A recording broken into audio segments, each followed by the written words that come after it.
अस्सलाम वालेकुम। उम्मीद है कि सब खैरियत से होंगे। आज हम सेकंड लाइन ऑफ डिफेंस को डिस्कस करने जा रहे हैं। तो आप सबको पता है कि जब microbes first line of defence को क्रॉस करती हैं तो उसके बाद जो नेक्स्ट लाइन ऑफ डिफेंस आता है वो सेकंड लाइन ऑफ डिफेंस है। अब फर्स्ट और सेकंड एक्चुअली ये दोनों क्या है, नॉन स्पेसिफिक होते हैं। अब नॉन स्पेसिफिक का मतलब ये है कि ये तमाम जितने भी माइक्रोब्स हैं उन सब के लिए इस्तेमाल किए जाते हैं। दीज आर नॉट स्पेसिफिक, मतलब ये कि कोई स्पेसिफिक बैक्टीरिया के लिए नहीं है, कोई स्पेसिफिक वायरस के लिए नहीं है, कोई स्पेसिफिक फंजाई के लिए नहीं है, मतलब ये कि किसी स्पेसिफिक माइक्रोब के लिए नहीं है। ये तमाम आने वाले जो माइक्रोब्स हैं उन सब के लिए ये लागू होता है। और इसमें तीन किस्म की डिफेंस आ जाती है, मतलब तीन तरह के सिस्टम्स होते हैं या तीन तरह की रिस्पांस होती है।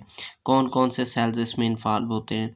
नेचुरल किलर सेल्स इन्वॉल्व होते हैं, फेगोसाइटिक सेल्स इन्वॉल्व होते हैं, और कौन से इन्फ्लेमेटरी रिस्पॉन्सेस, मतलब उसके ज़रिए भी माइक्रोब्स को कंट्रोल किया जाता है। और लास्ट वन क्या है? फीवर है, मतलब ये कि अपने बॉडी का टेम्परेचर इंक्रीज़ करना। तो इसके ज़रिए क्या किया जाता है कि इम्यूनिटी को बरकरार रखा जाता है। नेक्स्ट चीज़ है वाइट ब्लड सेल, फेगोसाइटोसिस। अब फेगोसाइटोसिस की बात करें तो हमारे वाइट ब्लड सेल्स, उनको हम फेगोसाइट्स कहते हैं। अब ये जो फेगोसाइट्स हैं एक्चुअली जो एबनॉर्मल सेल्स या कैंसरियस सेल्स होते हैं वो उनको क्या करते हैं, किल करते हैं। या फिर अगर हम बात करें बहुत सारे मैक्रो ऑर्गेनिज्म हैं, उन मैक्रो ऑर्गेनिज्म पे ये अटैक करते हैं, अटैक करके उन्हें इनगल्फ करते हैं। इस प्रोसीजर को हम किसका नाम देते हैं? फेगोसाइटोसिस का नाम दे देते हैं। नेक्स्ट चीज़ है जो मैक्रोफेज होती हैं वो भी हमारी इम्यूनिटी में बड़ा रोल किरदार अदा करती हैं। एक्चुअली जो मैक्रोफेज हैं वो किसके बने हुए होते हैं? मोनोसाइट्स के। यहाँ थोड़ा सा मैंने मिस्टेक कर दी है कि यहाँ क्या आता है कि जो मैक्रोफेज हैं वो किसके बने हुए होते हैं? मोनोसाइट्स के बने होते हैं। मोनोसाइट्स जब ब्लड से बाहर चले जाते हैं तब हम उन्हें कहते हैं मैक्रोफेज। तो जो मोनोसाइट्स होते हैं वो बोन मैरो में बनते हैं। ऑफ कोर्स बोन मैरो से जो है ना वो ब्लड में जाते हैं। ब्लड में 10 से 10 टू 20 आवर्स जो है ना वो वहीं ब्लड में रहते हैं और फिर जो है ना वहाँ से वो निकलते हैं। जैसे ही वो निकलते हैं तो वो किस में कन्वर्ट हो जाते हैं? मैक्रोफेज में कन्वर्ट हो जाते हैं। और उसके बाद वो कहाँ किस तरफ जाते हैं? जो हमारे बॉडी के सेल्स और टिश्यूज़ हैं उस तरफ चले जाते हैं। नेक्स्ट है एग्जिस्टेंस ऑफ मैक्रोफेज के। मैक्रोफेज कहाँ कहाँ पाई जाती हैं? तो हमारे लंग्स में पाई जाती हैं, liver, spleen, kidney and lymph nodes, इन जगहों पे वो सबसे ज़्यादा पाई जाती हैं। अब इनका फंक्शन क्या है? दे पेट्रोल विद इन दिस, मतलब ये जितने भी आर्गन्स हैं, इन आर्गन्स की जो स्पेसेस होती हैं उन स्पेसेस में ये क्या करते रहते हैं? पेट्रोल करते रहते हैं। अब नेक्स्ट चीज़ क्या है कि जितने भी आर्गन्स हैं इन आर्गन के दरमियान में फ्री स्पेसेस मौजूद होती हैं। उन फ्री स्पेसेस में ये क्या करते रहते हैं? पेट्रोल करते रहते हैं। They provide protection bye trapping and destroying the macro organism. अब इसमें क्या होता है कि जितने भी मैक्रो ऑर्गेनिज्म यहाँ आई हुई होती हैं तो उनको वो ट्रैप करते हैं, ट्रैप करने के बाद डिस्ट्रॉय करते हैं। अब डिस्ट्रॉय करने के बाद इन्हीं मैक्रो ऑर्गेनिज्म को, चाहे वो बैक्टीरिया चाहे वायरसेस है, वो उनको क्या करते हैं कि डिस्प्ले करते हैं। जो माइक्रोब पार्टिकल हैं उनको अपनी बॉडी की सरफेस पर डिस्प्ले करने के अलावा ये स्पेसिफिक किस्म की प्रोटीन रिलीज़ करते हैं।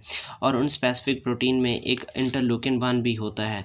इंटरलूकिन 1 एक्चुअली हमारे ब्रेन को सिग्नल देता है कि वो बॉडी के टेम्परेचर राइज़ करें, उसके साथ साथ वो क्या प्रोड्यूस करें? फीवर प्रोड्यूस करें। अब इसके पीछे रीज़न ये है कि जैसे हमारे बॉडी का टेम्परेचर राइज़ होता है या फीवर होता है तो उससे जो वायरल की रिप्लिकेशन है या वायरल ग्रोथ है या बैक्टीरियल ग्रोथ है वो सीज़ हो जाती है। और उसके साथ साथ अगर हम बात करें कि हेल्पर टी सेल्स को भी इंटरलूकिन 1 एक्टिवेट करता है। और यही हेल्पर टी सेल्स एक्चुअली फिर क्या करते हैं? इंटरलूकिन 2 प्रोटीन रिलीज़ करते हैं जो कि फर्दर हमारे बी सेल्स को एक्टिवेट करता है। और उसके साथ साथ जो दूसरे मतलब जो हेल्पर टी सेल्स हैं उनको वो क्या करते हैं? एक्टिवेट करते हैं ताकि ज़्यादा से ज़्यादा उनकी प्रोडक्शन हो।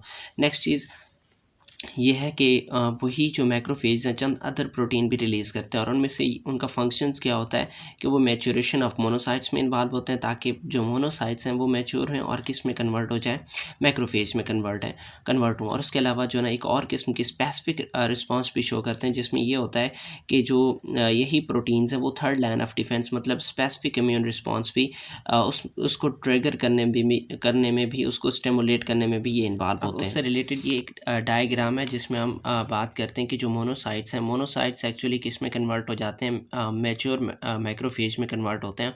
और ये चीज़ हमने डिस्कस भी की थी कि जो मोनोसाइट्स हैं वो 10 टू 20 आवर्स ब्लड में रहते हैं, उसके बाद जो है ना वो कहाँ चले जाते हैं, जो डिफरेंट टिश्यूज़ हैं, डिफरेंट सेल्स हैं उनकी तरफ चले जाते हैं। अब यही जो मैच्योर मैक्रोफेज हैं वो फर्दर किसके साथ उनका इंटरेक्शन होता है, बैक्टीरिया या किसी मैक्रोब के साथ इंटरेक्शन होता है। तो वो उनको क्या करते हैं कि मैक्रोब उन पे अटैक करते हैं और बैक्टीरिया को ईट करते हैं, इनगल्फ करते हैं।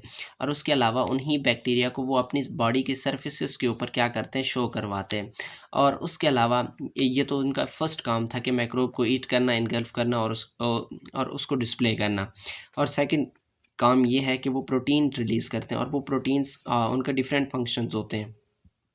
फॉर एग्ज़ाम्पल वो क्या करते हैं कि स्पेसिफिक इम्यून रिस्पॉन्स से इनिशिएट करते हैं मतलब थर्ड लाइन ऑफ डिफेंस को इनिशिएट करते हैं। और उसके अलावा हमारे जो बॉडी का टेम्परेचर है वो रेज़ करते हैं मतलब ये कि फ़ीवर हो गया या हमारे बॉडी का टेम्परेचर रेज़ करने का मकसद वही है कि ये एक्चुअली क्या करते हैं कि जैसे ही हमारे बॉडी का टेम्परेचर रेज़ होता है तो जितने भी बैक्टीरिया या वायरसेस हैं उनकी ग्रोथ रुक जाती है, उनकी रिप्लिकेशन रुक जाती है। और थर्ड में यही जो स्पेशल प्रोटीन्स हैं वो क्या करती हैं, एक्चुअली मोनोसाइट्स को ट्रिगर करती हैं कि वो किस में कन्वर्ट हो जाए, मैक्रोफेज में कन्वर्ट हो जाए।